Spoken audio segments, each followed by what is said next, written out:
I am the young master's bodyguard. After his breakup, the young master cried on my chest. Cliff, my heart hurts so much. Let me take a bite of your chest muscles. Okay? An hour later, the young master's heart didn't hurt anymore, but my chest hurt like hell. Chapter 1. The clothes on my chest were soaked with tears, sticking to my skin, both stinging and itching. The young master bit me very hard. It might even be bleeding. I need to tell the butler to give me a raise. Just as I was thinking this, the young master suddenly pressed down on me, his voice hoarse but carrying a trace of gentleness. Cliff, open your mouth. I obediently opened my mouth. The young master let out a laugh and praised me. Cliff is so good. Then my tongue was bitten too. But this time it didn't hurt, it just tickled. The young master closed his eyes, cupped the back of my head, and kissed me. I felt like a balloon being slowly inflated, swelling uncomfortably, but I didn't know how to express it. I could only stiffly tilt my head back, being kissed until my mind went blank. I said, Young master, I'm hot. It's so uncomfortable. The young master called me useless, but his hands slid across my lower abdomen. Cliff won't be uncomfortable anymore.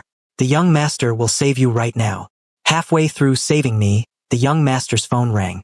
He wiped his hands with a tissue and answered it. A voice could vaguely be heard from the other end.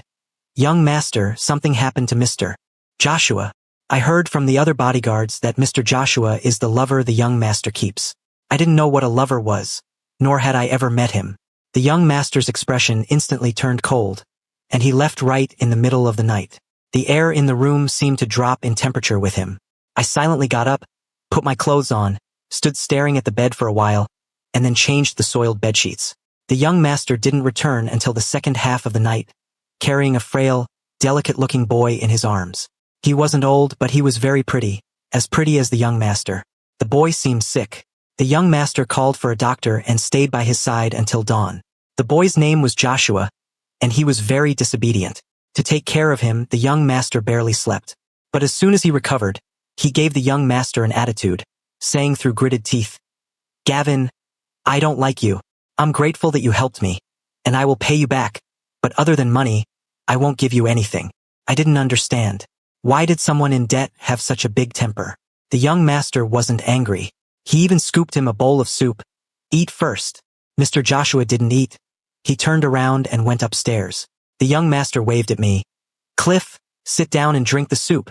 My eyes lit up, and I eagerly sat down to drink it. Cream of mushroom soup, it was delicious. After finishing the bowl, I stared longingly at the soup tureen. The young master pushed the tureen over. Eat. The young master is so nice. I drank all the soup. Looking up, I saw the young master resting his head on his hand, watching me. Is it good? I nodded. The young master said, I haven't eaten yet. I looked at the empty tureen, feeling a little panicked. I hadn't left a single drop for the young master. The young master waved. Come here. I walked over. The young master grabbed my collar and pulled me down, staring at my lips. Let me have a taste. His tongue licked my lips apart. I thought to myself, the young master is such a glutton. I definitely have to leave some for him next time. The sound of a glass shattering brought me back to my senses. I found Mr. Joshua standing behind me. His face was pale and he pursed his lips, saying, Gavin, I want to go back. I don't want to live here. The young master released me and said to Mr. Joshua, Stop throwing a tantrum. Your grandmother's life still depends on me to save it. Mr. Joshua's eyes were red. Gavin, what exactly do you see me as? The young master frowned. Something bought with money, what else could you be? Mr. Joshua looked like he was about to cry, turned, and ran upstairs. Seeing the young master's foul expression, I silently backed out to go find the butler to ask for a raise. My reasoning was that the young master bit me. This counted as a work injury and should be compensated. Edwin gripped his fountain pen, his gaze behind his glasses unreadable. Where did he bite you? I lifted my shirt. My muscles were covered in bite marks, especially my pecs, which were completely swollen. Edwin capped his pen and walked over. Are there more? There are injuries on my thighs and ankles too. I'm not lying to you.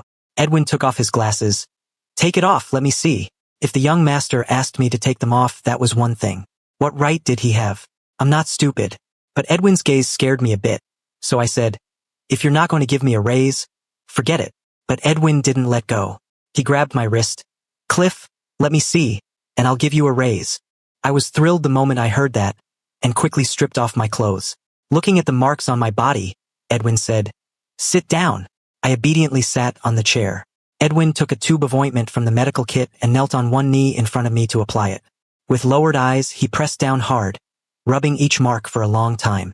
His fingers were long, the bones and tendons distinct. My skin is a bit dark, which made his hands look even whiter. I looked at my own hands, then at his, feeling a bit defiant. Why did Edwin look better than me in every way? When his hand rubbed against my lower abdomen, I shuddered. It tickled a bit, and I hurriedly grabbed his wrist. "Stop applying it. It's a small injury, it'll heal soon. It doesn't hurt."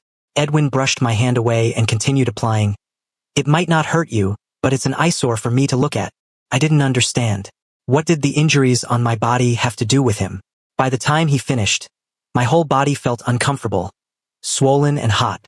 Edwin wiped his hands with a tissue, leaned against the desk, and approached me. "Cliff, you are not allowed to let Gavin touch you again," I said. "He is the young master." Grandpa Denny said I have to listen to the young master. "Not even the young master." Edwin lowered his eyes, his tone softening slightly. "Kissing is something only people who love each other can do. It's not for play." I didn't understand, so I asked him, "What does it mean to love each other?" Edwin's gaze deepened. "Do you want to understand?" I nodded. He rested one hand on the chair and pressed the other against my heart, staring at my lips as he slowly leaned in. My heart skipped a beat, and I swallowed nervously. Edwin was very close but didn't touch me. He just lowered his eyes and said, "Your heart is beating so fast." His eyes curved into a smile. "Cliff, am I handsome?" "Handsome? Am I more handsome, or is Gavin?" I swallowed and said seriously, "You can't compare yourself to the young master." I couldn't say the young master was bad. Grandpa Denny said whatever the young master is, it's good. Even if Edwin looked better than the young master was still better looking. Edwin stopped smiling. He stepped back, leaned against the desk, and lit a cigarette, looking very displeased. He scrutinized me through the smoke and said calmly, "Sometimes, I really just want to fuck you." I blinked and said sincerely, "You can't beat me in a fight." Edwin let out a light laugh. "Heh." Edwin insisted I take time off. 7 days of paid leave. He crushed his cigarette out, reached over to pinch my cheek, his eyes wandering over my body. "I've been watching over you for more than 10 years. If Gavin really bullies you into a mess, where the hell am I supposed to go cry?" The young master wouldn't really bully me. He just liked to touch and hug. He wouldn't really hurt me. Edwin was overthinking it. How could a person really bully someone? But I didn't say it out loud. Even though Edwin overthought things, he was a good person. He gave me paid leave. Chapter 2. The day Mr. Joshua ran away, my vacation happened to end. When I returned to the villa in the evening, Edwin had taken the bodyguards out to search for Mr. Joshua. Only the young master was home alone. A single dim nightlight was on in the living room, and the air was thick with the smell of alcohol. The young master was leaning against the sofa, sitting barefoot on the carpet with a liquor bottle in his hand. He waved at me lazily, his voice hoarse. "Cliff, come here." I stepped over the clutter on the floor and knelt on one knee in front of the young master, waiting for his orders. "Young master."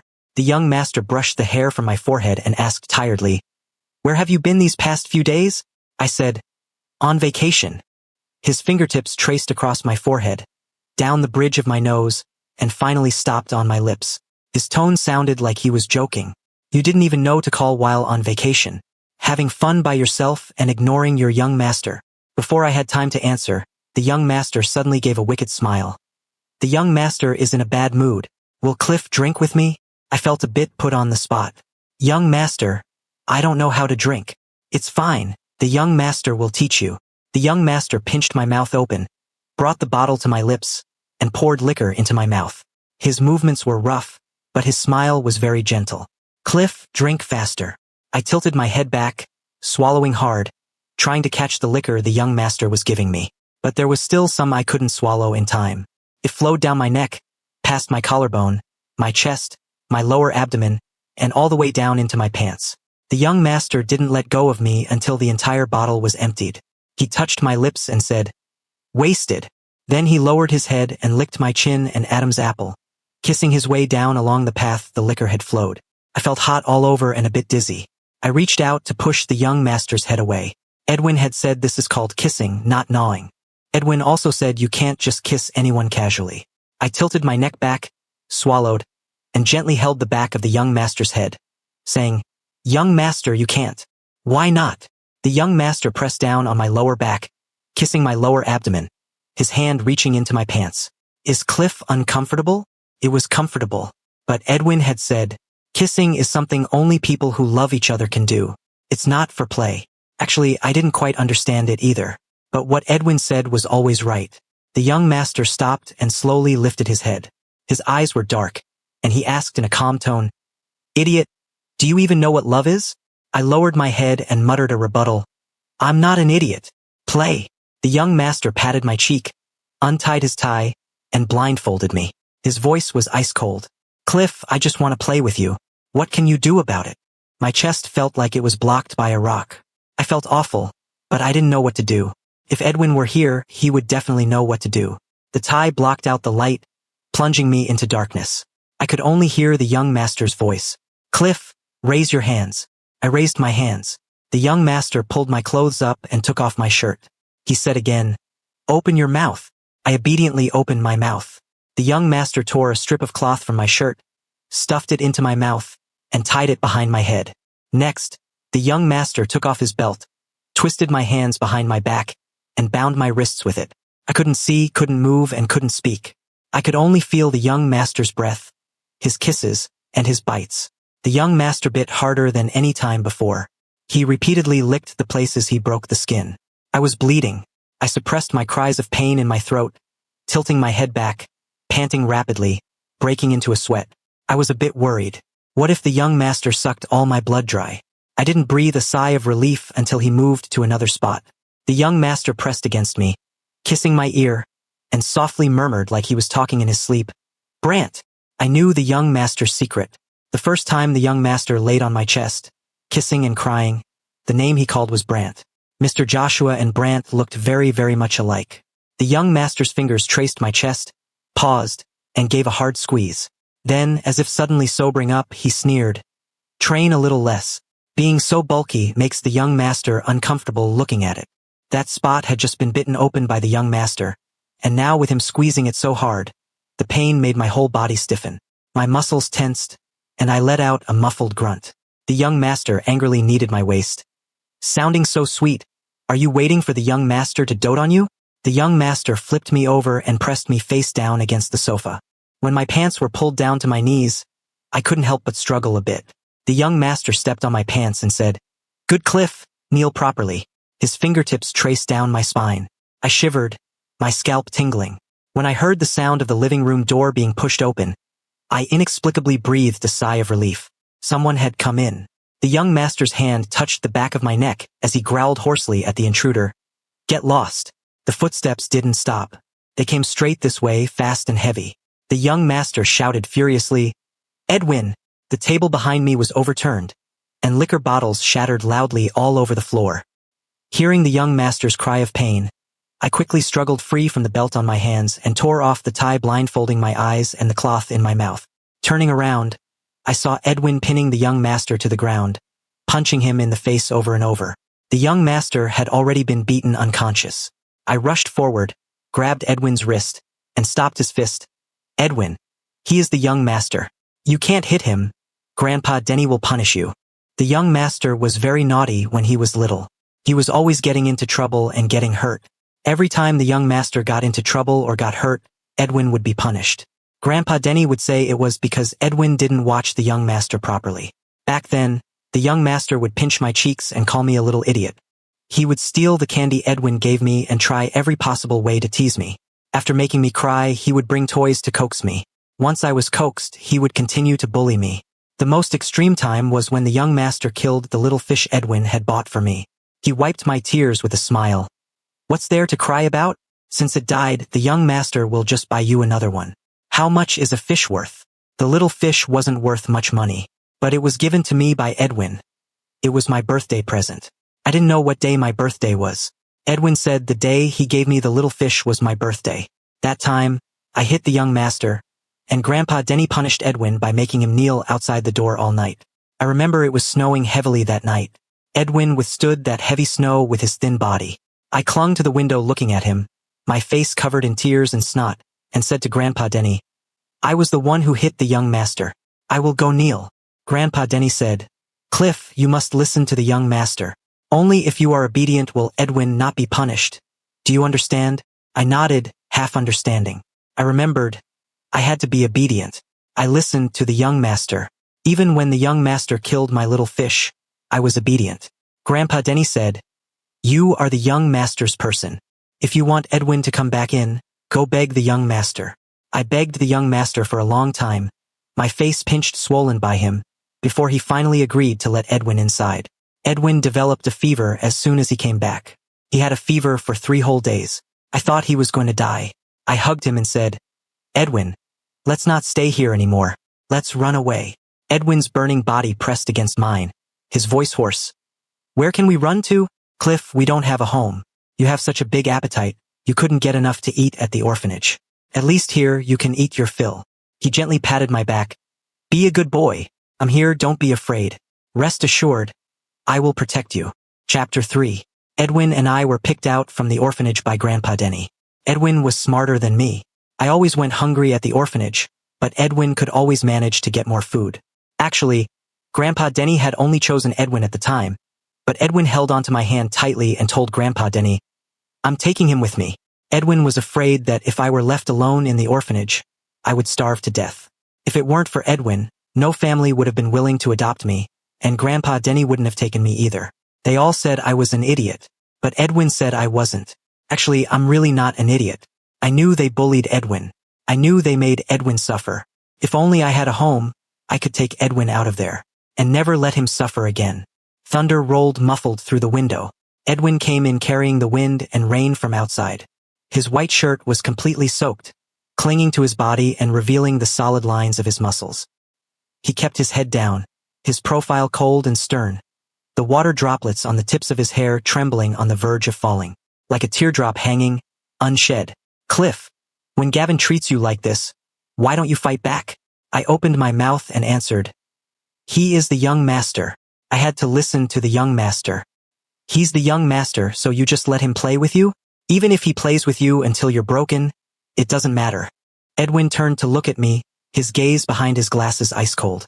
He grabbed my wrist backhandedly, dragged me to burst open the bathroom door, and pinned me against the sink. He pinched my face, forcing me to look in the mirror. "Look at yourself right now." His fingers rubbed against the bite marks on the side of my neck. "You're covered in marks from Gavin's kisses. Do you know how I felt when I came in and saw you? You were just kneeling there so obediently on the floor, being stepped on by him, tied up, with your pants taken off. Your body was covered in the marks he made. Tell me, is there a single place on your body he hasn't touched?" Edwin's eyes turned red, and the hand pinching my face was trembling. "If I had come back one step later, what were you two going to let me walk in on?" "Cliff, I was scared to death. I was really scared to death." Edwin lowered his eyes, his voice very soft. I didn't know what Edwin was afraid of. Maybe he was afraid the young master would hurt me. I comforted him. "Edwin, don't be afraid. The young master won't hurt me." "Shoo, don't speak." "Cliff, I don't want to hear you speak right now." Edwin covered my mouth, resting his forehead on my shoulder, his voice hoarse. "I can't forgive you for what happened today. If you say one more word, I really won't hold back anymore." A faint tickle came from the side of my neck. In the mirror, I saw Edwin with his eyes half closed, sticking out his tongue and gently licking the bite mark on the side of my neck. Following the marks the young master had left, he licked his way down, bit by bit. He turned me around, with my lower back pressed against the sink, under his lips and tongue. I couldn't help but tremble. He kissed too lightly. It tickled, an itch that seeped deep into my bones. I grabbed Edwin's hair and, following my instinct, said urgently, "Harder, Edwin." Edwin bit my lower abdomen, his hand sliding down my lower back. I instinctively felt uneasy. I grabbed his hand and asked, "Why are you touching my butt?" Edwin gritted his teeth. "Don't speak." I shut my mouth, lowered my head, and gently touched Edwin's face. Edwin was truly so good-looking. He looked good even when he was angry. "Edwin, the young master kisses me because he wants to play with me. Why are you kissing me?" Edwin held my hand, turning his head to kiss my wrist. "What do you think?" I didn't know. "Cliff, do you like it when I kiss you?" Edwin kissed my hip bone along the edge of my pants, looking up at me. "Do you want me to continue?" Being looked at by him made my whole body shiver, my heart beating wildly. The places he kissed felt like they were on fire. Edwin was kneeling in front of me, his shirt and hair messed up by me. He looked very easy to bully. My body reacted again. I stared at his rosy lips and swallowed hard. Between his half-open lips, a bit of his red tongue peeked out. Edwin's tongue was very soft. Suddenly, I wanted to bully him. I wanted to bully Edwin the same way the young master bullied me. I naughtily pressed my hand on Edwin's head and leaned close to him. Edwin, I feel so uncomfortable. I'm about to explode. Help me. Edwin slapped my butt. Don't rush, you won't explode. Then he opened his mouth and bit onto my waistband. Cliff, does it feel good? I stared blankly at the ceiling. Edwin leaned over, pinching my face and asking, do you like me more, or Gavin? I stared at his lips, reached out to grab his collar, and tentatively kissed him. Edwin's pupils shrank, all the muscles in his body instantly tensing up, completely motionless. I kissed him for a while, pulled back, smacked my lips and said, it tastes weird, not delicious. Edwin let out a laugh. Have a little conscience, will you? You actually have the nerve to complain. I felt a bit embarrassed. Edwin pulled my hand away, took a step back, leaned against the wall, and looked at me. Why did you kiss me? I didn't dare look at him, saying guiltily, you're good-looking. Is Gavin not good-looking? I said, the young master is good-looking too. Have you ever initiated a kiss with Gavin? I shook my head. Edwin smiled. He was really strange. He was so angry just a moment ago, but now he was happy again. Cliff, do you like it when Gavin kisses you? I shook my head again. I didn't like it. Edwin said, next time Gavin tries to kiss you, hit him, okay? No, I said. He is the young master. If I didn't listen to the young master, Edwin would be punished. They would bully Edwin. Edwin was so weak. If he got bullied even a little, he would get sick. If he got sick, he might die. If he died, I wouldn't have Edwin anymore. Edwin took a deep breath.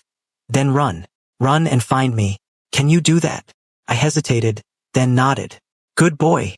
Edwin beckoned to me with his finger, smiling as he said, come here, kiss me again. I walked over, leaned in, and kissed him. Edwin's mouth was very soft. I liked it. After kissing for a long time, Edwin sighed and cupped the back of my head. Idiot, open your mouth. Chapter 4. The alcohol hit me fast and hard. I don't know when I fell asleep. When I woke up, I was in Edwin's room.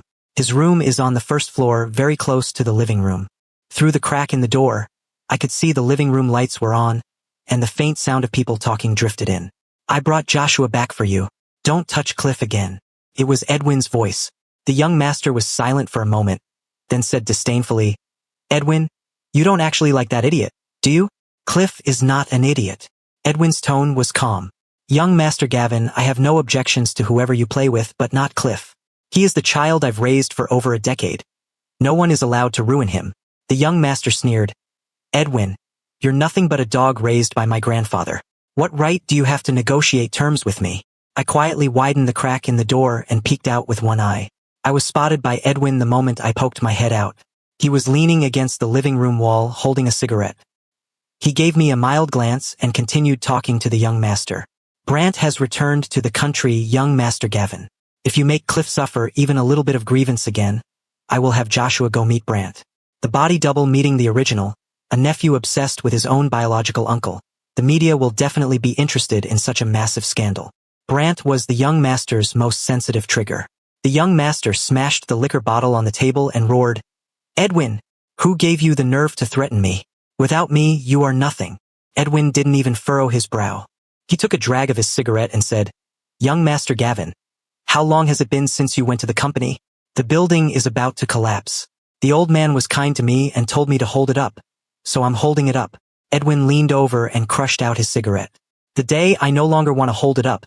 Do you think you can sustain this massive family business on your own? Young Master, without me, the corporation is the one that is truly nothing.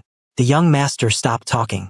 After a long time, he leaned back against the sofa and said in a low voice, Isn't he just an idiot? If you like him, I don't care for him. I have plenty of beautiful people around me. I'm not short of one dull, stupid idiot. Mr. Joshua moved back to the third floor. Worried that he would run away again, the young master put me in charge of guarding him. I stood guard at Mr. Joshua's door for a whole week, during which the young master came twice. The first time he came, the young master smelled of alcohol. Not long after he entered the room, strange noises came from inside. Clenched tighter. The young master's voice was deep and forceful. Joshua begged for mercy intermittently. Gavin, slow down. Please slow down. At first, I didn't understand what was happening. As the young master's filthy words became more explicit and Joshua's cries grew louder, I gradually began to understand. 2 hours later, my pager suddenly rang. Cliff, come in. The young master's voice was incredibly hoarse. I pushed the door open.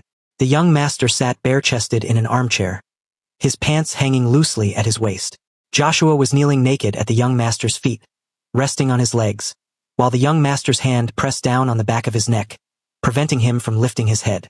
I politely lowered my head and called out respectfully, Young master. The young master's gaze swept back and forth across my face. After a moment, he said, We're out of condoms.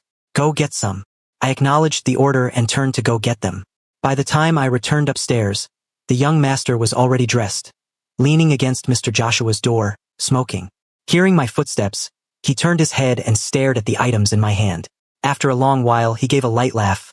I told you to get them, and you actually got them, he said in a low voice. Cliff, you are so fucking obedient. The second time the young master came over, I tactfully prepared to leave.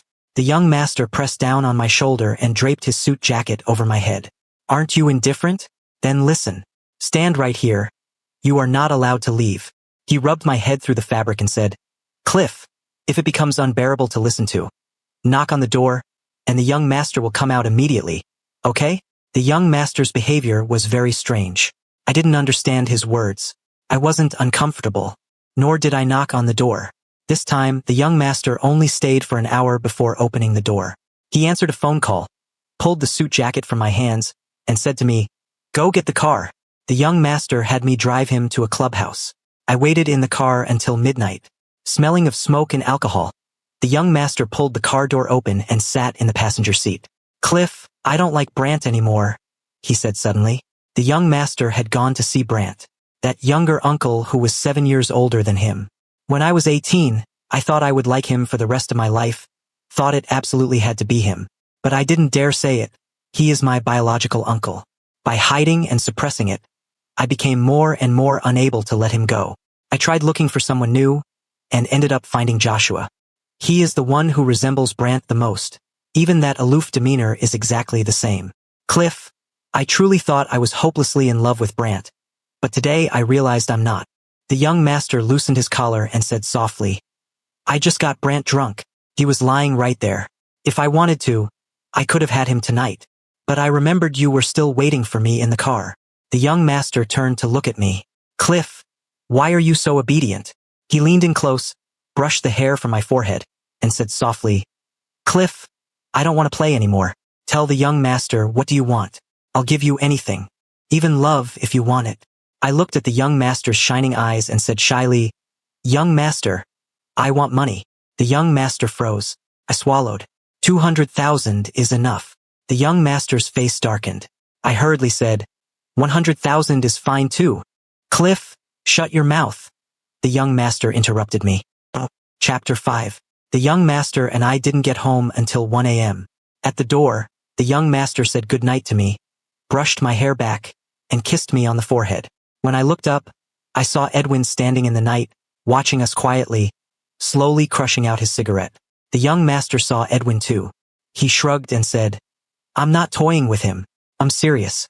However serious you are, that's exactly how serious I am. Edwin gave me a glance, turned around, and went back to his room. I felt that Edwin was angry. His ice-cold gaze made my heart feel very uncomfortable. After that, Edwin stopped paying attention to me. He wouldn't even greet me when we ran into each other. If I called out to him, he would only ask politely, Do you need something? Actually, I didn't have anything important to say. I just wanted to talk to him. Edwin was very busy. He had to manage the household, manage the company, and manage the young master. If he didn't want to see me, I couldn't find him at all. He gave me the cold shoulder for half a month. Finally, one night he called me, Cliff, come pick me up. The address Edwin gave was a clubhouse. I knew what kind of place a clubhouse was. The young master went there often, but I didn't know Edwin went there too. I followed the address to private room 603. It was very noisy inside. Edwin had taken off his suit jacket, His shirt was unbuttoned by 2 buttons, and his hair was messy. He was sitting on the sofa, with a boy pressed closely beside him, feeding him liquor. Edwin glanced toward the door, then whispered something intimately into the boy's ear. The boy smiled, held Edwin's shoulders, and leaned in to kiss him. He was going to kiss Edwin. My Edwin. From childhood until now, he had always been my Edwin. I took large strides over, pushed that boy away, shielded Edwin behind me, and said fiercely, "Don't touch him." The private room instantly fell silent. Someone asked, "Who is this?" Edwin rested his hand on my shoulder and said, "He's here to pick me up. Everyone have fun. I have to go home and coax a child." I followed behind Edwin, walked out of the private room, and arrived by the car. Edwin sighed, turned around, and said, "Cliff, look up." No, my chest felt agonizingly blocked. Keeping my head down, I said, "Edwin, I hate you." Edwin fell silent. After a long time, he asked in a hoarse voice, "You hate me just like this?" Edwin raised his hands, cupped my face, and pressed his forehead against mine. "Does it hurt, Cliff? When I saw Gavin kissing you, it hurt me too. 100 times more than you're hurting now. But I couldn't say I hated you, because I don't hate you at all." Edwin wrapped his arms around my head, letting my forehead rest on his shoulder. "Cliff, tell the truth. Do you hate me?" I grabbed Edwin's clothes and said, "Edwin, next time the young master tries to kiss me, I will definitely run far, far away. Don't kiss anyone else. Okay?" Edwin said, "Okay." I felt so wronged I wanted to cry. "Edwin, my heart hurts so much it's going to die." Edwin rubbed the center of my chest, laughing self-deprecatingly. "It's my fault. I was too anxious, and ended up doing something this childish. I apologize. It won't happen again." The young master was sending Mr. Joshua away. He gave him a $5 million check and bought him a house. Mr. Joshua, his face pale, asked, "Gavin, what do you mean by this?" The young master said, "I will still take care of your grandmother's medical bills. Thanks for your hard work during this time. Joshua, you are free." Mr. Joshua tore the check into pieces, his eyes red. He slapped the young master across the face and said, "Gavin, don't you regret this?" After Mr. Joshua left, the young master touched his face and leaned toward me, pretending to be frail. "It hurts to death. Cliff, quick, blow on it for me." I didn't dare blow on it. Edwin would hurt if he saw it. I quickly took a step back, so hastily that I almost fell over. Edwin just happened to walk in through the door.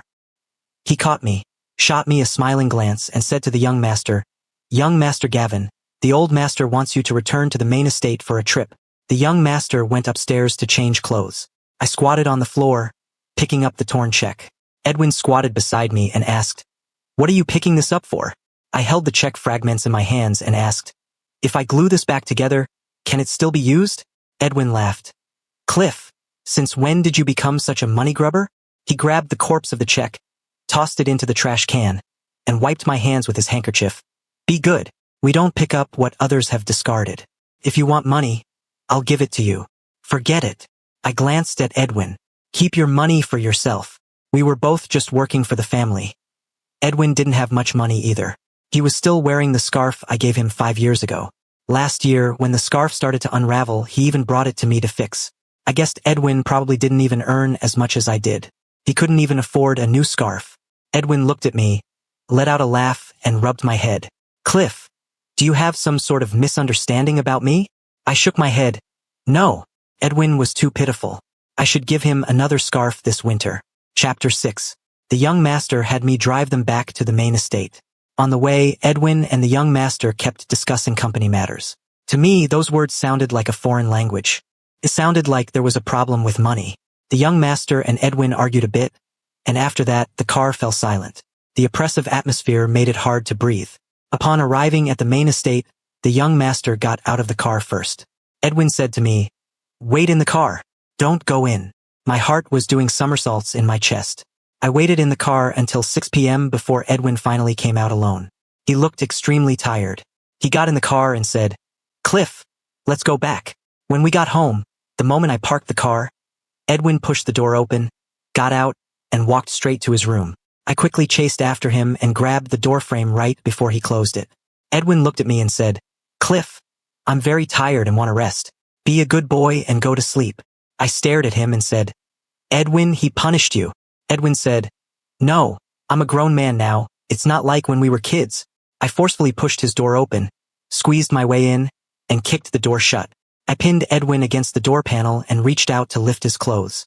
Both his shirt and suit jacket were completely soaked. When I lifted them, I saw his entire back had been beaten into a bloody pulp.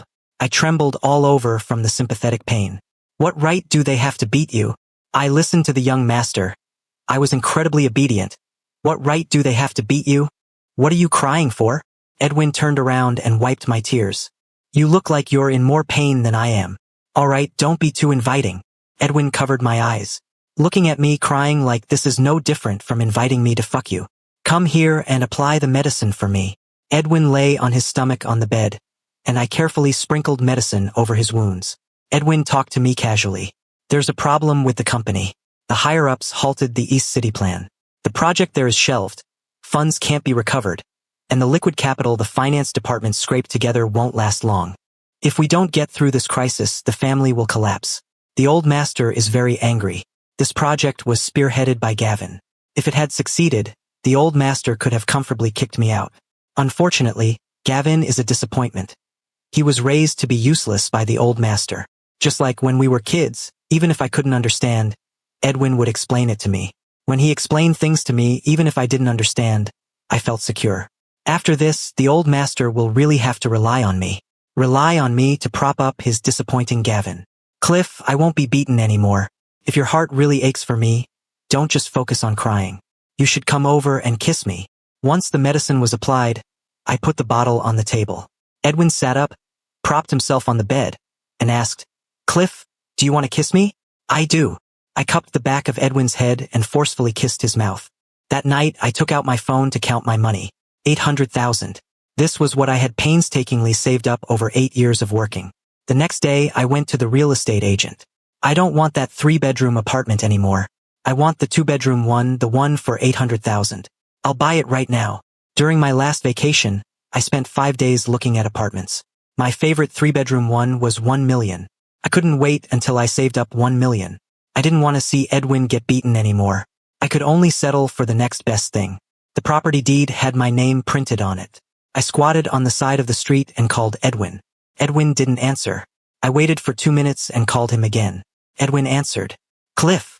I said, Edwin, I have a home now. Run away with me. Edwin arrived very quickly.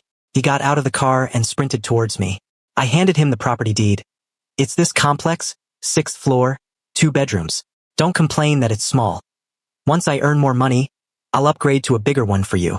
Holding the deed, Edwin's eyes turned red. You kept demanding a raise and desperately saving money just to buy this? I nodded. Edwin, Grandpa Denny treats you badly, and Gavin treats you badly too. Before, we didn't have a home, and you had nowhere to go. Now I have a home. Run away with me. Edwin raised his hand and covered his eyes. After a long while, he pulled me into his arms and hugged me tightly. Does your home have a bed? Yes, Edwin said. Take me up to see it. When the young master's phone call came in, Edwin was taking off my pants. Edwin took my phone out, pressed answer, and held it to my ear. The young master's voice came through. Cliff. Edwin sucked on my lower back, and I gasped, letting out a muffled grunt. The young master's tone was ice cold. What are you doing? Edwin kissed his way down. I couldn't care about the young master and hurriedly cried out, Edwin! Edwin wrapped his arms around my waist and whispered, Don't be nervous. I'll make you feel good. It wasn't until nighttime that I remembered the young master's call still hadn't hung up. Holding Edwin, I said, The young master heard everything. Edwin replied, I did it on purpose. Go to sleep. I'll process your resignation tomorrow. I felt a handful of blood on Edwin's back. Edwin, your wounds tore open. Edwin took me to the main estate. I hadn't seen Grandpa Denny in a long time. He had aged a lot, and the servants at the estate said he couldn't stand up anymore. Edwin respectfully greeted Grandpa Denny, then stated his purpose. Mr. Denny, I want to leave the corporation. The penalty for breach of contract will be transferred to your account shortly. Grandpa Denny got agitated. Edwin, don't forget who raised you. You ate my food, drank my water, you are my person. Now that the momentum is bad, you want to run? Impossible, impossible, Edwin said. Before I leave, I will make up for the company's current deficit. Consider it repaying your kindness. Mr. Denny, Gavin has grown up too. I am not your family. and you never treated me as family. Me leaving now is best for everyone. Grandpa Denny sneered. I misjudged you. I thought you were a smart, grateful child. I didn't expect you to be an ungrateful wretch too. Edwin lowered his head and said softly, if I wasn't grateful, I would have tossed this mess aside and left long ago. Would I have waited until now? Grandpa Denny slammed his cane and shouted in a low voice, Get lost! Edwin said, Cliff, come kowtow to Mr. Denny. I kowtowed 3 times to Grandpa Denny and walked out the front gates. On our way out, we saw Gavin walking toward us. Edwin narrowed his eyes and patted my shoulder. Cliff, if he touches you in a bit, beat him up. You're not his bodyguard anymore. You don't have to listen to him. And so I beat up the young master. Edwin asked, Feel good? I said, Feels good. The young master. Fuck. The day I bought the apartment, Edwin had just scraped together enough for the breach of contract penalty. Later, I figured it out. Edwin couldn't run away not because he didn't have a home, but because he had a leash tied around his neck. When we were kids, that leash was me, a future out of reach. When we grew up, that leash was the massive breach of contract penalty and that so-called kindness. But Edwin didn't explain any of this. He happily came home with me, as if I truly had used an 800,000 yuan apartment to save my prince. Extra. Gavin's perspective. When I was 6 years old, my grandfather found me 2 playmates. One was named Edwin, the other Cliff. Edwin was a fox and Cliff was a silly hamster. My parents died early, leaving me as the sole heir of the family. Grandpa spoiled me rotten. The old man also saw that I wasn't exactly cut out to inherit the family business. So he cultivated a strategist for me. The strategist was Edwin. Cliff was just a bonus throw-in. I didn't really like Edwin. That guy was full of dirty tricks. But I loved teasing Cliff. He was cute when he cried, cute when he smiled, and cute when he was greedy for food. The key was that he never held a grudge. If you teased him until he cried, you just had to coax him with a lollipop, and he'd be good with you again. Little idiot. After Brant went abroad, I was in a terrible mood. It just so happened to be Cliff's payday, and he was grinning foolishly as he counted his money. I couldn't stand seeing him so happy. I snatched his money and made him kiss me, 1 kiss, and I'd give him 1 bill back. Cliff was pure and obedient, and I could kiss him however I wanted. Despite his large, bulky frame, his muscles were tight and springy. They felt incredibly good to the touch. Sometimes, when I bit him too hard, seeing this massive guy begging for mercy with red eyes was even more arousing. I liked the cold, ascetic type like Brant, but someone like Cliff was also very thrilling. But I didn't think I liked him. I just wanted to tease him, to bully him. Plus, Cliff was so well-behaved and obedient, it naturally made people want to dote on him. Cliff was too good. So good that it gave me the illusion that he liked me. He said that kissing is something only people who love each other can do. I thought he was asking me for love. I thought he didn't deserve it. Cliff was an idiot and just a bodyguard. How could I possibly love someone like him? What I liked was someone like Brant. Lofty, ethereal, an untouchable deity who didn't partake in worldly affairs. Cliff was too mundane. I originally thought I would never like Cliff. Later, I realized that Brant was a phantom, while Cliff was the tangible, real desire that landed right on me. He was mundane, but human love is exactly that mundane. By the time I finally saw myself clearly, I finally saw Cliff clearly too. That idiot. He was just being obedient. He didn't love me. His love had long been given to someone else. If you enjoyed this story, remember to subscribe to my channel. Thank you so much.